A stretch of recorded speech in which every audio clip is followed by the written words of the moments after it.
Hi IDS, we are in week 6 and I'm sending along a weekly check-in. Thanks for your patience.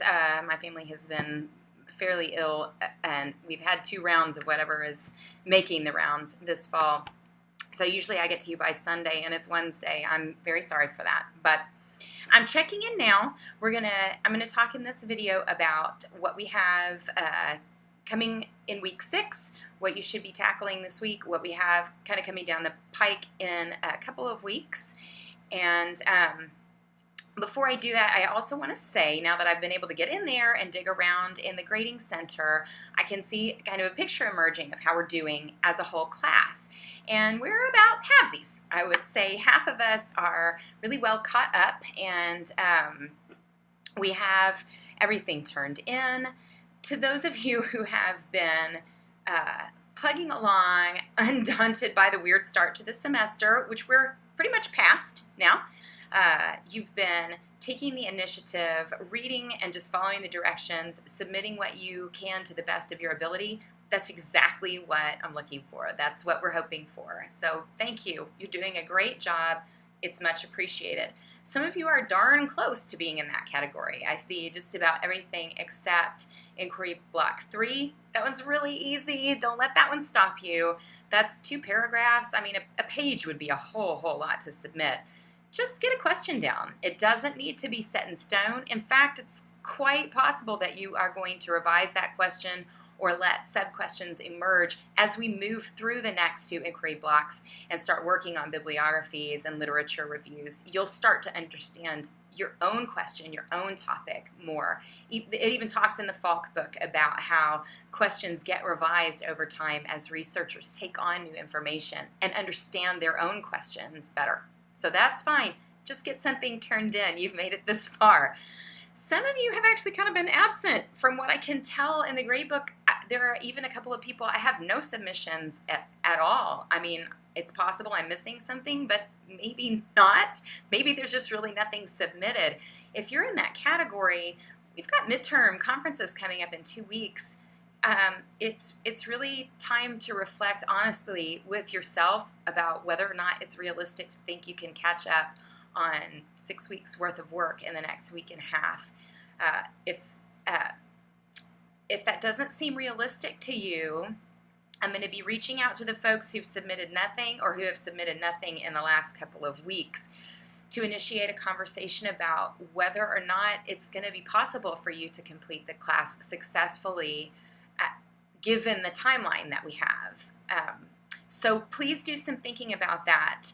If you know you're in the category of somebody who feels like they're falling behind and either has submitted nothing or who has submitted nothing recently, and certainly if you have none of the inquiry blocks turned in to date, let's have an honest conversation about how we might proceed, or maybe I can help you come to a decision about whether or not it's more appropriate to try and take a stab at this class in another semester. If you are in the all caught up or very nearly caught up category, again, you made it this far, you're doing great, so don't give up now. What we're doing this week is having a synchronous meeting. I know it's very hard to coordinate schedules. That is a problem for everybody, but even it's not just my decision. The people who have built this course consider a requirement for you to be having synchronous meetings. You have to find a time to meet with your group, whether it's 8 o'clock on Sunday morning or 11:30 on a Wednesday night or on Saturday at noon. It's got to get done. It's a requirement for the class, and you need to either submit minutes or screen recordings of the meetings, particularly now that we're working on a shared bibliography. So when you do meet this week, your coffee talk topic is what do you consider to be the biggest challenge facing teachers today? But you should also be talking about your bibliography entries, your shared bibliography. Each team member submits 1 scholarly article to the shared bibliography. So there should be a resource for each team member. here's your opportunity to have other group members help you work on your paper and maybe finish your work and identify sources. So please don't pass that up. And it may be that you don't use each one of these sources in your own literature review, but it's worth a shot to at least try and see if some of these can inform your topic as well. Inquiry block 4 and your literature review, you've got a long time to work on that. The close to final draft is not due until week 10, but I imagine some of you are going to have some questions about the role of the bibliography to your own original literature review and how those two are going to fit together. Because we're very used to being students who are like reading other people's research, summarizing or synthesizing what they have said, and saying, okay, well, my research paper is done. And that's not how it works with original inquiry. The bibliography and your literature review is going to be the starting point, the jumping off place for the rest of your paper. So if you're in the I'm hanging in there, Dr. Herschel group, then I'm going to send another video talking about the role of these individual articles and how they play into the literature review that you're going to write that's due in week 10. But for now, each of you identify and annotate at least one resource. Again, if you click in Inquiry Block 4 and you click on the title, there's a PDF attachment with very detailed instructions and a template for this annotation. It may be necessary that we all, I bumped the article just to kind of see, to give everybody some breathing room and let you have some time to work on meeting as synchronous groups. But we may well need to read one short article and work on annotating that together.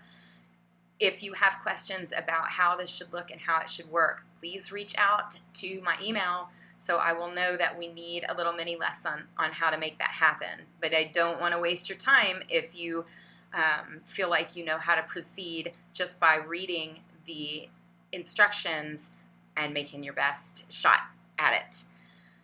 I think that's what I have for now. In summary, think about where you are in the course. Think about whether or not it's realistic for you to proceed. If it is, then tune in for another video about how to make this shared bibliography really work in terms of developing and informing your upcoming literature review. If you are uncertain, be thinking about where you stand, and I'll be reaching out to you. I would say I got to prepare and teach a face-to-face class, but by Friday I'll be trying to make contact with folks that I am a little worried about being able to catch up, and let's talk about what I might be able to do to help you, even if that's helping you make the decision that this semester may not be the time to finish the class. It's going to get really challenging but really interesting from here on out. I cannot wait to meet with you guys in midterm conferences and help work you through the process of doing your own inquiry project. You're going to come up with some great stuff. I'm really looking forward to it, and I'll talk to you soon. Bye!